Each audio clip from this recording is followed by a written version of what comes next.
Il nous reste un dernier chapitre à examiner pour le journal de votre Assemblée Générale, c'est le chapitre des affaires sociales. Charlotte, vous êtes en charge de ce chapitre-là, de ce dossier-là. Si l'on examine l'année 2016 pour tirer un bilan général, affaires sociales, vous diriez quoi ? Alors, plutôt un bilan positif. Nous venons juste d'avoir les retours sur le bilan qui a été effectué au niveau de la branche. Donc, pour résumer, la branche, c'est bien entendu les entreprises du DLR, mais aussi les entreprises du CEDIMA qui regroupent le matériel agricole, les espaces verts, et aussi les entreprises de l'AFNAR qui sont les artisans ruraux. Le bilan de ces trois secteurs d'activité confondus avec qui l'on se partage la convention collective, il ressort quelque chose de plutôt stable et positif, ce qui d'un point de vue social, j'entends, est plutôt positif. Donc un léger vieillissement de la pyramide des âges, tout simplement parce que le taux d'ancienneté augmente. Par contre, en revanche, très peu de recrutement au niveau de jeunes salariés. Ce sont des données qui se retrouvent également au niveau de l'enquête qui a été faite auprès des entreprises du DLR. Donc vraiment, ça reprend bien, ça traduit bien ce que nous retrouvons au niveau de la branche. J'en profite pour faire une petite aparté pour nos entreprises. Cette année, seulement 54% des entreprises ont répondu à notre appel de collecte. C'est ce qui est dommage. Du coup, j'attire vraiment leur attention. Il faut nous envoyer ces données, déjà dans un premier temps pour qu'ils puissent, eux, se situer par rapport à la masse, par rapport aux moyennes qu'on en dégage. Et aussi, nous, au niveau du service social, on en a vraiment besoin. Ce sont des données qui sont très précieuses parce qu'elles nous servent de base dans les négociations. Donc l'appel est entendu. Chaque fois que vous serez sollicité, vraiment, répondez à l'ensemble des questionnaires qui vous seront demandés ou déposés par le service des affaires sociales. Deuxième grand dossier, l'année 2016, c'était quand même l'année où, pour la branche, vous avez dû négocier une mutuelle.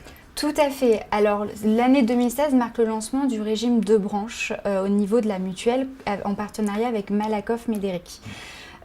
Malgré un démarrage assez mitigé, puisqu'en janvier, il n'y a eu qu'une centaine d'adhérents, le régime a vraiment parti de manière exponentielle en cours d'année avec plus de 500 adhésions en fin d'année. Un petit bémol cependant, l'ensemble des entreprises qui ont adhéré à ce régime sont des entreprises du CEDIMA et non du DLR. Tout ça, ça s'explique tout simplement par le fait que nos entreprises étaient déjà majoritairement couvertes et aussi parce qu'au départ, Malakoff n'était pas très bien placé sur le marché. J'en profite pour attirer l'attention de nos entreprises sur le fait que Malakoff a revu ses garanties en cours d'année à cotisation égale, ce qui fait qu'ils sont un peu plus compétitifs. Je les invite également encore et toujours, tous les ans, à se repositionner par rapport au marché pour éventuellement rentrer dans le régime de branche qui, même si parfois les cotisations ne sont pas les moins chères, il y a quand même dans les avantages tous les bénéfices et les avantages qu'a l'effet de masse et donc le régime de branche. Lorsque l'on relit l'année 2016 également, il y a un dossier dont il faut également parler, c'est un dossier marquant de l'année 2016. Tout à fait, c'est l'accord d'intéressement. Alors, la loi Macron avait obligé les branches à entamer des négociations pour mettre en place l'intéressement au niveau de la branche, ce qui permet d'avoir aux entreprises une sorte d'accord clé en main, qui permet aux petites et moyennes entreprises d'instaurer ça dans leurs entreprises. C'est une obligation de négociation et non pas une obligation de signature. Alors c'est ce que nous avons fait cette année. On s'est réunis avec FNAR, CEDIMA, on a tenté de trouver un terrain d'entente.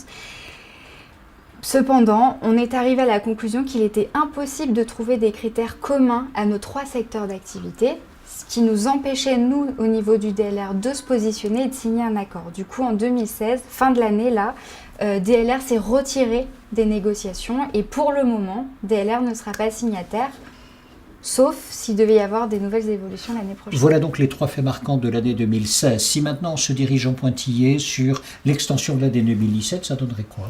Alors déjà, l'année 2017 commence fort avec la négociation des salaires minima, puisque nous sommes parvenus avec les partenaires sociaux à un accord, augmentation d'1% à compter du 1er mars. Les autres pistes de travail, ce sont des dossiers qui vont être sur le long terme, qui vont d'abord nécessiter des études avant de pouvoir signer un accord avec éventuellement des actions.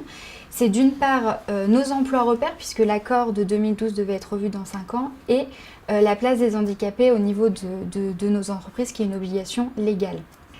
Enfin et pour finir, un dossier très important cette année, c'est celui de la prévoyance.